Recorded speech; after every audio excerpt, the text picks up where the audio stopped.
নমস্কাৰ নমস্কাৰ আমি এতিয়া হেৰিয়াত আছোঁ টঙনা মাজগাঁৱত কাজ খাবলৈ আহিছোঁ। বহুতে মানে চাব বিচাৰে মৰাণ সমাজত কেনেকুৱাকৈ কাজ পালন কৰে, মৃতকৰ কৰ্মবিলাক সম্পাদন কৰে, সেইখিনি চাব বিচাৰে। সেইকাৰণে আপোনালোকক আজি দেখুৱাই দিছোঁ এই কাজৰ স্থলীৰ পৰা। টঙনা মাজগাঁৱৰ যিহেতু গাঁৱৰ ভিতৰত হৈছে কাজ, আৰু নামঘৰত ভকতসকলে গায়ন বায়ন গাই আছে। আৰু মানে দিনত দহা আছিলে, দহা কামখিনি নামঘৰত হৈ আছে, গায়ন বায়ন গাইছে আৰু কিবা কিবি তেনেকুৱা নিয়ম কৰি আছে। তাৰপিছতে যিসকলে ভাৰ আনিছে, সেই ভাৰ অনাসকলে ইয়াত ভাতখিনি ৰান্ধি খায়। গতিকে নিজৰ এখন চকুৱা খোলা। এতিয়া চাৰিওফালৰ পৰিৱেশটো অকণমান দেখাই দিছোঁ। এইবিলাক হৈছে খোলালৈ বিভিন্ন ঠাইৰ পৰা অহা, বিভিন্ন গাঁৱৰ পৰা অহা মানুহবিলাকেৰে ভৰি পৰিছে। খোলাবিলাক লৈছে তেওঁলোকে। প্ৰথমতে তেওঁলোকে নিজে অনা ভাৰখন জমা দি লৈ তাৰপিছত ভঁৰালৰ পৰা যিসমূহ বস্তু যোগান ধৰিব খাবৰ বাবে, চাউল, কেৰাহী, হাঁহ, মাছ এনেকুৱা ৰন্ধা বঢ়াৰ বাবে প্ৰয়োজনীয় সামগ্ৰীখিনি সংগ্ৰহ কৰি লৈ এনেদৰে খোলাত তেওঁলোকে ৰন্ধা বঢ়াৰ কামখিনি আৰম্ভ কৰি দিছে। এতিয়া আহিছোঁ নামঘৰৰ কাষলৈ। এই নামঘৰতেই দহা কাজৰ মূল ধৰ্মীয় কামসমূহ হৈ আছে। ভকতসকলে গায়ন বায়ন গাই আছে আৰু ইয়াৰ কাষতে শ্ৰদ্ধাঞ্জলি কাননৰ আয়োজন কৰিছে। যিসকলৰ আজি দহা কাজ দিয়া হৈছে তেওঁলোকৰ প্ৰতিচ্ছবিত ময়ো শ্ৰদ্ধা নিবেদিলোঁ। এতিয়া দেখাইছোঁ এইখিনি বস্তু আমি পালোঁ। এতিয়া তেল, পিঁয়াজ, আলু, হালধি, নিমখ, মছলা চব আছে ইয়াত। এফালে আমাৰ ভণ্টিয়ে তামোল দিছেহি, মিঠাই দিছোঁ। তোমালোকৰ দিছে ন? হয়, আমাৰ দিছে শাহুমাৰ। আৰু এগৰাকী বাইদেউক লগ পাই গ'লোঁ, যিগৰাকীৰ মাকৰো কাজ দিছে আজি। আমাৰ সীমা বাইদেউ মাকৰো ইয়াত কাজ দিছে আজি। অকণমান দেখাই দিছোঁ সেইকাৰণে। বহুত মানুহ হৈছে দেই। এয়া আমাৰ খেৰজান গাঁৱৰ ৰাইজ শাক কাটি আছে গোপিনীসকলে। ক'লৈ আহিছে, কি কৰিছে? কাজ খাবলৈ আহিছোঁ।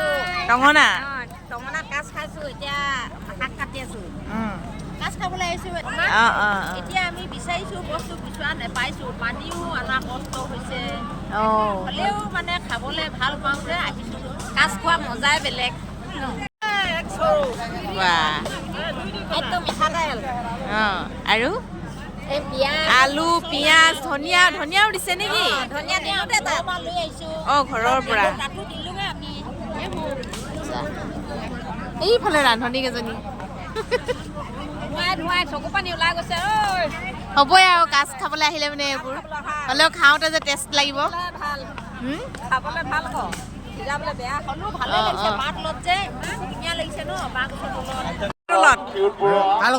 বাঁহ তলত সিজাই আছো।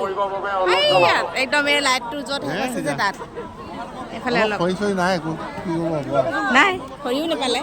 এই বস্তু আনি আছে খৰি। খুটিটো শেষ হ'লেই, আমি যেন তেনে পালোঁ বাৰু। সিজিলে নেকি? মহন্ত খোলা নেকি? ইমান মানুহ, ইমান কেনেকুৱা লাগিছে? ভাল লাগিছে, নিজৰ গাঁও আৰু ন। আৰু এইফালে ৰাস্তাৰ দুয়ো পাৰে দোকানৰ শাৰী। দোকানত কি কি বস্তু আছে দেখুৱাই দিছোঁ অলপকৈ। পানীৰ বটল, আঙুৰ, বাদাম, বাটাচা, কণী, মটৰ, পকৰি এনেকুৱাবিলাকে আৰু এইফালে টোপোলা ভাত বনাই থৈছে ইয়াত।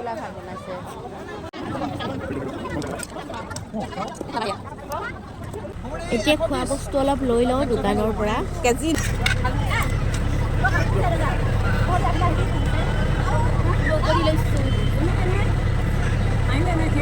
পকা চাই দে, পকা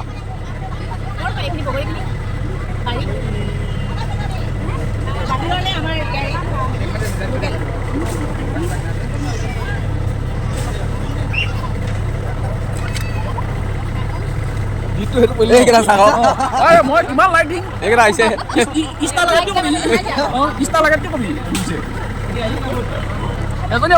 ইষ্টা কিমান নহয় মই কি জানো ক, পঁচা কেইটা কিনো 100 কিমান টকা মই জানো নহয়। কেনেকুৱা হ'ল আমাৰ বগৰীবিলাক যে আমাৰ কাজতে এনেকুৱা বিক্ৰী হয় দেই 140 টকা কেজি বিক্ৰী হয় দেই বগৰীবিলাক আমাৰ আঙুৰ পাবা আমাৰ এই বাটাচা পাবা কেজু পাবা বেদাম পাবা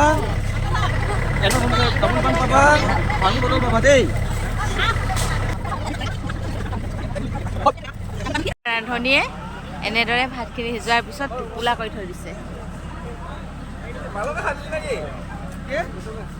টোপোলা কৰি থৈ দিছে এইখিনি হাঁহৰ মাংস আৰু মাছ দিছিলে সেইখিনি মাছখিনি পাতত দিয়া হৈছে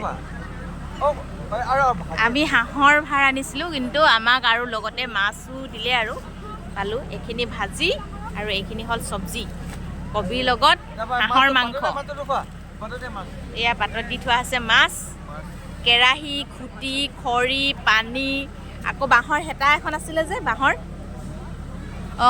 তাও মাৰি এইবিলাক ইয়াতে যোগান ধৰে আৰু আগতে বেলেগত দেখিছিলোঁ বাঁহৰ চুঙাত পানী দিয়ে ইয়াত কিহত দিছে পানী ইয়াত জেগা চুঙা দিছে আমাৰ ইয়াত চুঙা নপৰিলে ভাগত আৰু ইয়াত চকুৱা খোলা দিছে প্ৰত্যেকে নিজৰ একোখনকৈ ভাৰ লৈ আহিছে হাঁহৰ ভাৰ কিছুমানে মাছৰ ভাৰ কিছুমানে পাৰৰ ভাৰ আনি পেলাই মানে চকুৱা খোলা দিছে আৰু চকুৱা খোলাবোৰত প্ৰত্যেক গাঁৱৰ আৰু প্ৰত্যেক হেৰিয়ে ইয়াত ভাত ৰান্ধি খোৱা হৈছে আৰু শেষত এতিয়া সেৱা কৰি পিনে আমাৰ কাজ সম্পূৰ্ণ হ'ব আৰু এটা কথা কিন্তু মাজতে থাকি গ'ল বাৰু কথাটো প্ৰথমতে চকুৱা খোলা দিয়া হয় তাৰপিছতে আকৌ এই জৈগু খোলা বুলি কয় তাত য'ত মানে বুঢ়া ভকতসকলে খায় আৰু তাতে মানে মৃতকৰ সদ্গতি কামনা কৰিছোঁ বুলি তাত জাননী প্ৰাৰ্থনী কৰে আৰু তাৰপিছতে চকুৱা খোলাবোৰত খোৱা হয় ভাত তাৰপিছতে কাজকৰ্ম শেষ বুলি ঘৰা ঘূৰি গুচি যায় অসমৰ এক প্ৰধান ভূমিপুত্ৰ মৰাণ জনগোষ্ঠীৰ কাজ হয় এইখন অন্যান্য জনগোষ্ঠীসকলে নিজৰ নিজৰ পৰম্পৰাগতভাৱে পালন কৰে আৰু আমাৰ মৰাণ সমাজতো এনেদৰে কাজ পালন কৰে এনেদৰে সমজুৱাভাৱে ইয়াত কেইবাজনৰো কাজ একেলগে দিয়া হয় মেইন মানে বিশেষ বৈশিষ্ট্য আৰু এইটো আমাৰ এতিয়া খোৱাৰ সময় হৈ গ'ল এতিয়া টোপোলা ভাত আমি খুলিব লাগিব এনেকৈ ইয়াত দিব এতিয়া মিট দিব ফিছ দিব মিট ফিছ ভাজি খোৱাৰ সময় এইফালে দেখাই দিছোঁ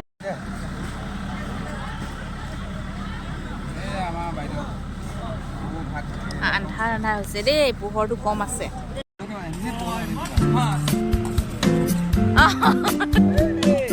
কেনেকুৱা লাগিছে খানা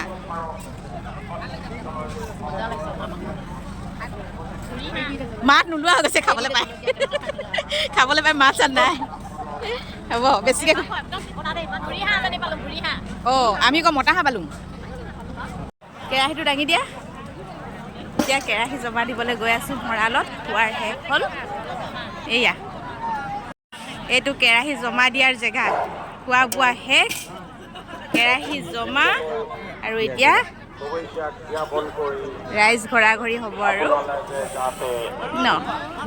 আৰু আজিৰ ভিডিঅ'টি ইমানেই আছিলে ধন্যবাদ পুনৰ এটা নতুন ভিডিঅ'ত লগ পাম বাই বাই